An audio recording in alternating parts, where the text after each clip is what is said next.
What's up guys, it's Brandon Childs. Today I'm going over an exercise I call the Bosu Single Leg RDL. Now like the name implies, this is the same as RDL except you're doing it on the blue side of a Bosu. Now this is in my opinion the most advanced version of a single leg RDL because the blue side of the Bosu puts you on a completely unstable surface to where you have to use the most of your ankle stability and all those individual muscle fibers all the way down through your leg in order to help challenge your balance. It's really good for your central nervous system, and it's really going to help teach your body how to appropriately engage and balance so that when you go out into sports or in the real world, if you're ever on an unstable surface, you're going to put yourself at a much better situation to prevent any kind of ankle injuries, fall risks, and things like that. So for the blue Bosu RDL, it's going to be the exact same as both other RDL versions, except now you're doing it on the blue side of the Bosu, obviously. So set your foot up nice and flat in the center.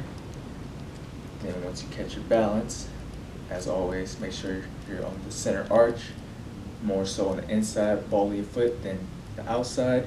Make sure this hip stays rotated forward. It's really going to help you with your balance and stability. If you're turning this way, you're not going to have anywhere near as much. As you can see, I'm losing it a lot more. I'm a lot more stable when this hip comes forward. Don't drive it so far forward that you lean over to the side. You still want a lot of your center of gravity to be slightly outside of this leg, but not so far that you're rolling to the outside of your ankle. So once you're nice and stable, slightly relax the knees, pelvis up in the front, shoulders back.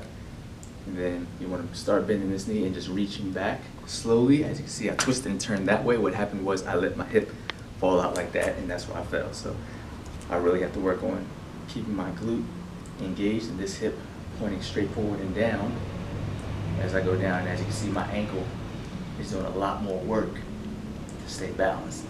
Any kind of imbalances that I have is being exposed right now and really forcing my central nervous system to tap into all those little muscle fibers to keep myself engaged and balanced. You're going to want to sink onto your heel and roll to the outside. That's perfectly fine. That's the whole challenge of this exercise, is putting your body in a position to teach it how to engage all these little muscles to make you not only stronger and more functional, but also keep you at less risk for any kind of knee injuries and things like that. And at the end of the day, no matter what your body is doing during this exercise, your goal is always to focus on that proper balance and technique with being on the inside of your foot, your hip rotated out and your knee externally rotating. No matter what your body does in between that, whether you master this or not, you're always working towards that perfect technique. And before you even think about adding any kind of resistance to that, it's not really meant for strength or anything like that. It's literally just to retrain your body how to engage those appropriate muscles. So don't get discouraged. If you're like me, I still haven't mastered it yet. My body is never going to be perfectly flat probably, but my central nervous system is constantly going to be developing and improving the more I practice. And like I said, the goal is obviously to be nice, flat, stable, and controlled, but it's going to take time to really get there, and it's okay if you don't fully get there. Thank you guys for watching. Be sure to like and subscribe, and if you have any questions or requests, make sure you leave them in the comments so that I can continue to make content that will bring out your ultra instinct.